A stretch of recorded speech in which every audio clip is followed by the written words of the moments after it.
आपके मन में आया होगा कि भाई मुकुट तो राजा परीक्षित लगाए थे, तो गुरुजनों ने बताया है कि वो मुकुट था जरासंध का। जरासंध को मार के पांडवों ने मुकुट को जीता था। पहले यही होता था, राजा को हराया और उनकी संपत्ति को लिया, ये होता था। तो वो मुकुट था, वो था जरासंध वाला। और जरासंध हमेशा राजाओं को मारपीट करके और उनसे संपत्ति छीनता था। और पांडवों ने जब वो जरासंध मारा गया तो वो मुकुट इनके पास आ गया। तो वही मुकुट लगाकर ये लगाए हुए थे और उसमें कलयुग का प्रवेश हो गया। अब इनके मन में आया कि आज शिकार खेलने के लिए जाते हैं। जो राजा धर्म का ज्ञान करते थे, जो राजा धर्म का ज्ञान देते थे, धर्म का ज्ञान रखते थे, यज्ञ आदि करते थे, दान पुण्य करते थे, गौ माता की रक्षा करते थे, गौ माता का पालन करते थे, प्रजा में किसी को दंड नहीं देना, जिनका ये कार्य था, आज उन राजा के मन में क्या आया कि शिकार करते हैं और शिकार के लिए वन में गए। वन में गए, लेकिन कहते ना कि धर्मो रक्षति रक्षिता। अगर व्यक्ति धर्म करता है तो धर्म उसकी रक्षा करता है। अगर व्यक्ति धर्म करता है तो धर्म उसे अधर्म से बचाता है। देखिए, नारद जी की एक छोटी सी कथा सबको पता होगी। नारद जी के मन में आया थोड़ा सा अभिमान आया, तो भगवान ने एक माया का महल बनाया। और माया का जब महल बनाया और उसमें नारद जी का प्रवेश कराया, माया के द्वारा नारद जी प्रवेश करते हैं। और प्रवेश करते हैं तो उस माया नगरी की कन्या को देखकर मोहित हो जाते हैं। और जो ब्रह्मचारी नारद जी हैं वो विष्णु भगवान के पास जाते हैं और कहते हैं कि प्रभु अपना रूप दे दो, क्यों? विवाह करना है। कितने भी बड़े धर्मवान हो, भक्तवान हो, नाम भक्ति का जाप करते हो, अगर थोड़ा भी कुछ उल्टा सीधा हुआ, मैंने कहा ना, कुछ भी इर्द गिर्द ऐसी जगह पर आ गए, आपके मन में कोई कुभाव आ गया, तो वो असर तो करेगा। तो राजा परीक्षित को वो असर कर गया। असर करने के लिए वो वन में गए, लेकिन जैसे नारद जी की रक्षा भगवान ने की उनको बंदर बना के, ऐसे ही राजा परीक्षित की रक्षा की भगवान ने उन्हें अधर्म से बचा के। वन में जंगल में गए तो हैं, लेकिन किसी भी पशु को नहीं मारा। लेकिन वापस आके कहते ना कि होनी तो होनहार होती है, वही होना होता है जो विधि का विधान होता है। वापस आए हैं और वापस आके इनको बहुत जोर से प्यास लग रही है, भूख लग रही है।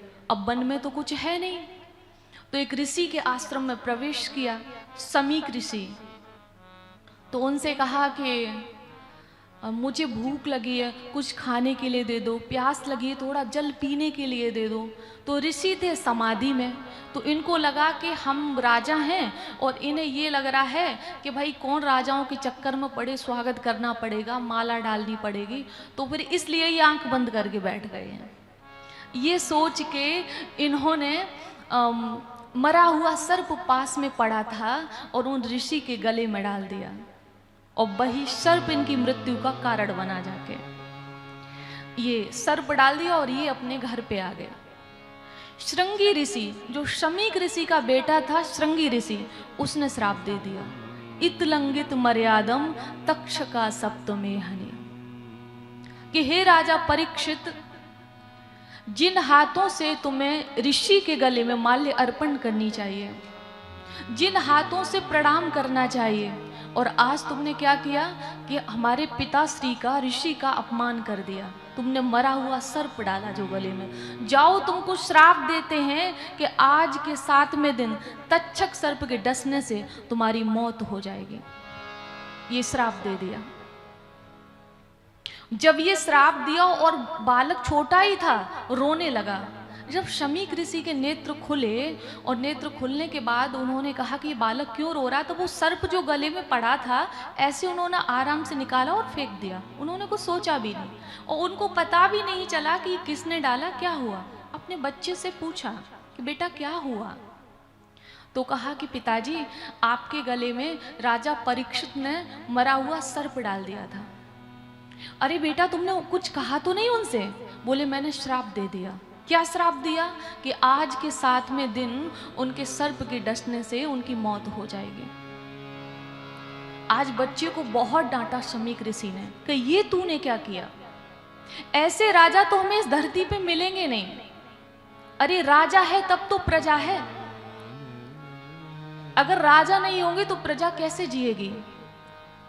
चोरों का डाकुओं का बोलबाला हो जाएगा, हमको लोग क्या जंगल में रह पाएंगे, क्या भगवान की साधना कर पाएंगे, क्या दर्शन संभव होगा। चोरों का आक्रमण होगा, डाकुओं का आक्रमण होगा, ये तुमने क्या किया। वो तो बड़े धर्मात्मा राजा हैं, उनसे ये अपराध नहीं बन सकता है, ये कैसे हुआ। एक गौरमुख नाम के ब्राह्मण, ये महाभारत में नाम आया, भागवत में नहीं आया। गौरमुख नाम के ब्राह्मण देव को भेजा और कहा कि राजा परीक्षित को बोल देना कि आज के 7वें दिन उनकी मृत्यु हो जाएगी, वो अपनी मुक्ति का कोई उपाय कर लें। आज के 7वें दिन उनकी मृत्यु हो जाएगी, वो अपनी मुक्ति का कोई उपाय कर लें। और जब ये राजा परीक्षित को पता चला तो उन्होंने सब कुछ छोड़ दिया, बच्चों को छोड़ा, परिवार छोड़ा, प्रजा को छोड़ा, संपत्ति को छोड़ा, सब कुछ छोड़ छाड़ के अपने बेटा जन्मेजय को राज्य देके गंगा किनारे चले गए शुक्रताल में।